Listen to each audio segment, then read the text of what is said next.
भट्टी साहब यही सवाल मैं आपके पास लाऊंगा सर। इमरान खान साहब ने ये डिलिबरेटली किया, जानबूझकर 23 तारीख तक का वक्त दिया कि ठीक है उसके बीच में ये कोशिश कर लें, रुक जाए, क्योंकि अभी 23 को तो तहलील होने नहीं जा रही। ये सोचा समझा प्लान था? और ये जरा इसमें भी बताइएगा, बड़ी आसानी से सब कुछ हो गया, तहरीक अदम एतमाद बड़े जैसे कहते हैं ना स्वीटली जमा हो गई, और वो रिसीव करने के लिए सेक्रेटरी साहब इस वक्त रात को 10 बजे भी दफ्तर में मौजूद थे। देखिए भाईजान, पिछले 2 दिन से ये मैं आपके सवाल पे माज़रत चाहता हूँ, 2-3 जुमले पहले कहना चाहूँगा। पिछले 2-3 दिन से बड़ा हम मीडिया की हाइप देख रहे हैं कि जरदारी साहब वज़ीर आज़म शहबाज शरीफ से मिल रहे हैं, शहबाज शरीफ साहब गुलदस्ता लेकर चौधरी शुजात के घर पहुँचे हुए हैं, और परवेज़ इलाही को अकामोडेट तब किया जाएगा, एवन फील्ड से क्लियरेंस नहीं आएगी। ये एक झूठी और बेबुनियाद और अजीबो गरीब मज़ाक़ खेज़ मुहिम चली हुई थी। मैं लाहौर में था, मिस कॉलें कर रहे थे लोग मुन्नस इलाही को, और वफद बैठा हुआ था तैयार के परवेज़ इलाही से आके मिलें, आप हमारी तरफ आ जाएं। क्या हैसियत है चौधरी सालक हुसैन की, जिसकी अभी आपने इंट्रो में दी, कि वो कह रहे हैं कि परवेज़ इलाही को अकोमोडेट नहीं किया जाएगा, या फलाना किया जाएगा, या फलाना किया। ये कहाँ, ये कौन लोग हैं यार? ये कहाँ, ये चौधरी सालक हुसैन साहब चौधरी शुजात साहब के साहबजादे हैं, वो PMLQ के सदर हैं चौधरी शुजात साहब। अच्छा, मैं खुशी हुई सुन के। मैं समझता था कि शायद वो तंजानिया के सदर है, मैं माज़रत चाहता हूँ, मुझे नहीं पता था। अच्छा, कहाँ से ये मेरे भाई जुबैर उमर साहब की इंफॉर्मेशन है कि हम नहीं लेंगे? भाई आप 1 मिनट नहीं लगाएंगे अगर वो उधर से कह दें इस वक्त भी और इस घड़ी भी कि हम आपके साथ हैं, आप हुक्म करें। ये और फिर मेरे भाई जुबैर उमर इसका दिफा करेंगे कि ये कौन कह देगा 1 मिनट नहीं, ये बताएं, ये कौन कह देगा तो ये 1 मिनट नहीं लगाएंगे, कौन कहे तो ये 1 मिनट नहीं लगाएंगे, वो कौन? परवेज़ इलाही सर। अच्छा, हाँ, और ये फिर मुल्क कौम के वसी तर मफाद में, जमहूरियत के वसी तर मफाद में, इस्तेकाम के वसी तर मफाद में, मईशत के वसी तर मफाद में इस पे तबसरे होंगे। मुझे बताएं आप, छोड़ दें इमरान खान साहब को, हम परसों तरसों से उन्हें रुगेद रहे हैं और उन्हें कर रहे हैं कि अगर वो तोड़ना चाहते तो कल तोड़ देते। वो इत्तेहादी थे, ज़ाहिर है। परवेज़ इलाही साहब उनसे 2 महीने मांग रहे थे, जो मुज़ाकराती टीम थी वो 2 हफ्ते मांग रही थी कि हम कुछ ब्रेक थ्रू करके आपको देते हैं। उन्होंने 1 हफ्ता दिया कि 1 हफ्ते के अंदर अगर आप ब्रेक थ्रू करके दे सकते हैं तो दें, वरना जुमे को मैं असम्बलियाँ तोड़ रहा हूँ, छोड़ दें इसको।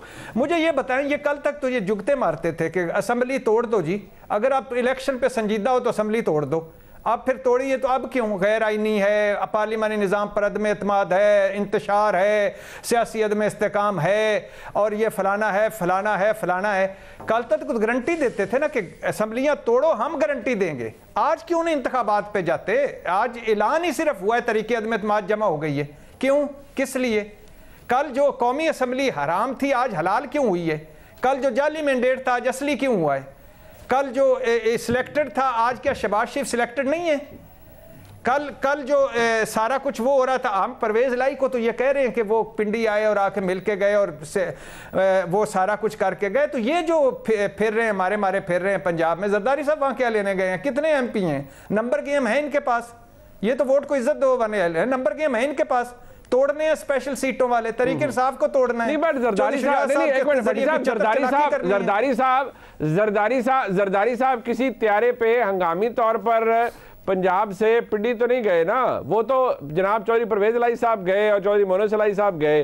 तो उसके बाद ये उनका बहुत सारी डेवलपमेंट हुई। फिर चौधरी परवेज़ इलाही साहब ने वो कहा जो कि पिछले 9-10 महीने में पहले नहीं कहा।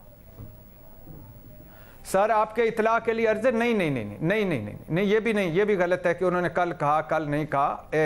परवेज़ इलाही से आप और उनकी सियासत से लाख इख्तलाफात करें, लेकिन ये 10 मुलाकातों में इमरान खान साहब को कह चुके थे कि अच्छा यही कर लें कि जब हम पास बैठे हों तो हमारे वो उनके खिलाफ, आप बाजवा साहब के खिलाफ ना बोलें। और जो शौकत मुसर्रत चीमा और वो जो उन्होंने बयान दिया था वो, और वो जो असनैन दरशक से रिज़ाइन लिया था, और ये सारा पीछे बैकग्राउंड था। और तकरीर से पहले भी कहा, और फिर जन बाजवा का ज़ाहिर टेलीफोन भी आया उनको कि आपके होते हुए आप समझते हैं कि मैं गद्दार हूँ, आप समझते हैं कि मैं एहसान फरामोश हूँ, आप समझते हैं कि ये जो इमरान खान साहब कह रहे हैं ये ठीक कह रहे हैं। तो उसके बाद उन्होंने कहा, साहब का मुझे पॉइंट नहीं समझ आ रहा, क्या कह रहे हैं परवेज इलाही साहब, मुझे एक बात सुने, मेरी बात सुने, क्या चौधरी परवेज इलाही साहब को सिर्फ ये मसला हुआ कि उनकी मौजूदगी में बाजवा साहब को, फॉर्मर आर्मी चीफ को बुरा भला कहा गया? क्योंकि मसला ये है कि इमरान खान साहब जब से हुकूमत से निकले हैं उन्होंने तमाम तर अलकाबात से नवाजा साबिक आर्मी चीफ को, और हर किसी को पता था पाकिस्तान में कि वो किसकी बात कर रहे थे। उसके बाद यहां तक मामलात पहुंचे कि बाजवा साहब की वजह से बकौल जनाब चौधरी परवेज इलाही साहब के वजीर आला बने जनाब चौधरी परवेज इलाही साहब इमरान खान साहब के पंजाब के अंदर।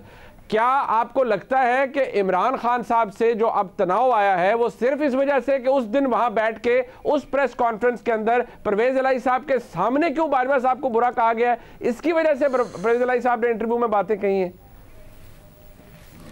क्या आप समझते हैं कि जिस दिन मोहन्नस इलाही ने मेहर बुखारी को इंटरव्यू दिया था कि जो बाजवा साहब को गद्दार कहता है वो मेरे साथ बैठे, वो तो उनके मौसन हैं और हम उनकी वजह से हैं। उस वक्त कोई अदम एतमाद का जिक्र था, असम्बलियां टूटने का जिक्र था, इमरान खान साहब तकरीर कर चुके थे। भाईजान असेंबलियां टूटने का तो जिक्र मौजूद था ना, इमरान खान साहब तो कह चुके थे, मैंने असेंबलियां तोड़ने का तो उन्होंने 26 नवंबर को कहा था भट्टी साहब।